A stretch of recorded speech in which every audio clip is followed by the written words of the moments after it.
Hi, welcome to Bookey, which unlock big ideas from world bestsellers in audio, text, and mind map. Please download Bookey at Apple Store or Google Play with more features. Get your free mind snack now. Today we will unlock the book The Five Dysfunctions of a Team, a Leadership Fable. In today's competitive market, we often see companies equipped with cutting-edge technology, more capital and better talent still falling behind their competitors in terms of revenue and customer growth. Likewise, the imaginary, Silicon Valley-based software company presented in this book, DecisionTech Inc., boasts an accomplished, prestigious executive team and an impeccable business plan. Yet 2 years after its founding, the company is on the verge of bankruptcy. What has led to its failure? Can the company be revived and how? These and more questions are answered in this management tale.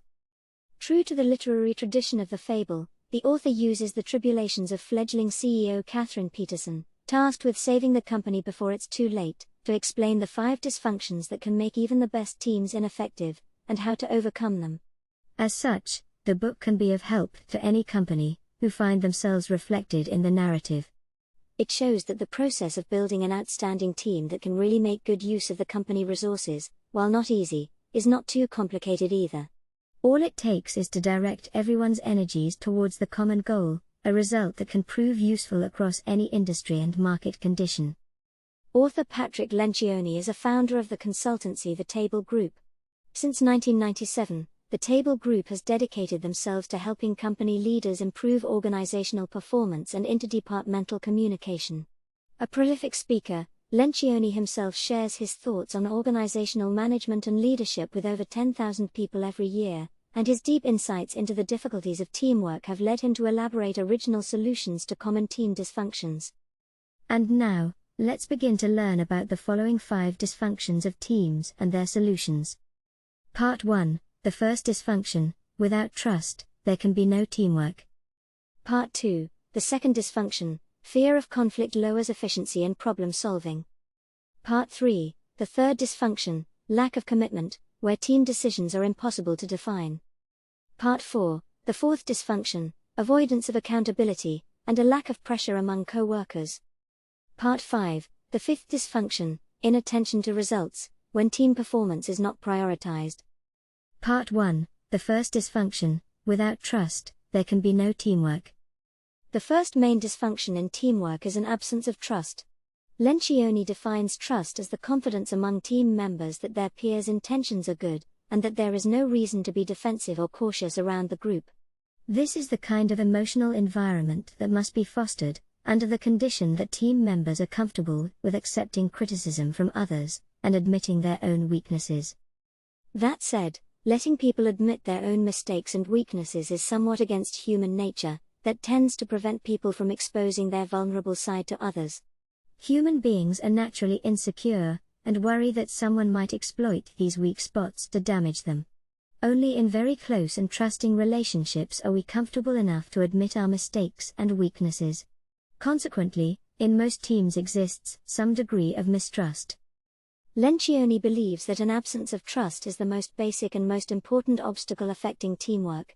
It manifests in different ways. Team members might conceal their weaknesses and mistakes from one another, avoid asking for help or providing constructive feedback.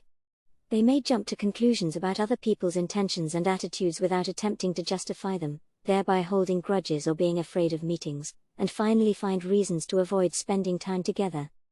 In the book, shortly after the imaginary new CEO Kathryn Petersen enters DecisionTech, she discovers that the company executive team hardly ever truly communicates during meetings. Instead, team members often work separately on their own tasks. For example, Chief Technology Officer Martin Gilmore uses his laptop to check emails or do his own work whenever he feels like it. His attitude communicates that the meeting has nothing to do with him, yet he still chips in with sarcastic comments whenever other people make an incorrect statement. Head of Marketing Michelle Beebe, or Mikey, frequently dominates the conversation, but mostly just complains about how the company is not as good as her old one. There are also a few executives who don't like to express their opinions, some of whom listen intently to what others say, while others seem to just go through the motions. Teams that lack trust are completely incapable of effective communication. To communicate, they have no choice but to hold meetings, yet even when gathered around a table, nobody communicates efficiently. A vicious cycle begins, where lack of communication leads to the need for more meetings during which problems are not solved because team members don't communicate effectively. Under these circumstances, teamwork fails, operational issues never get resolved, and the business deteriorates, creating low morale throughout. What can be done at the executive level to deal with teams with a lack of trust? CEO Kathryn's approach is to notify the management that, in the next few months, they will go on a series of 2-day executive retreats off-site, in the picturesque Napa Valley. This decision comes as a great surprise and is met with some resistance. But the CEO is just using a proven technique to establish trust, having everyone go off-site and practice as a group. She wants to speak plainly and frankly about all the obstacles to teamwork they are facing. Although the location is the only thing that will change, since they will still hold meetings, Kathryn believes that this feeling of breaking away from the work environment will be enough to bring the team members together with a completely different state of mind. Once the meeting begins, Kathryn is in no hurry to start discussing the topic in question. She opens instead by having everyone share information about their personal backgrounds.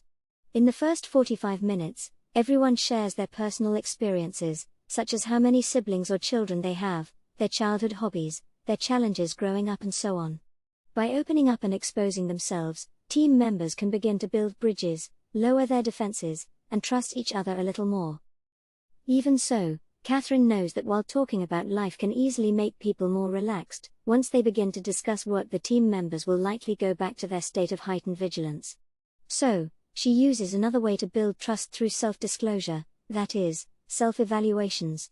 First, she has every team member take personality tests to evaluate their personality types. Then she asks them to discuss their own interpersonal communication styles and negative personality traits based on their test results and experience. As team members are all at the senior management level, most of their interpersonal communication happens in the workplace.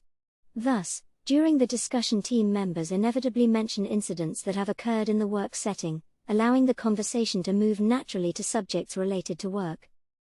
Through this exercise, each member discovers weaknesses in their own personal behavior, and helps everyone better accept their shortcomings being pointed out by colleagues in other areas. This will also serve as the basis for overcoming the second dysfunction, avoidance of conflict. That brings us to the end of part 1. Lencioni believes the most important and fundamental dysfunction affecting teamwork is the absence of trust among team members. Through the fable of DecisionTech Inc., he describes 3 practical ways to increase trust: off-site group practice, discussion of personal histories, personality testing, and self-evaluation. Today we are just sharing limited content. To unlock more key insights of world-class bestseller, please download our app. Just search for Bookey at Apple Store or Google Play. Get your free mind snack now.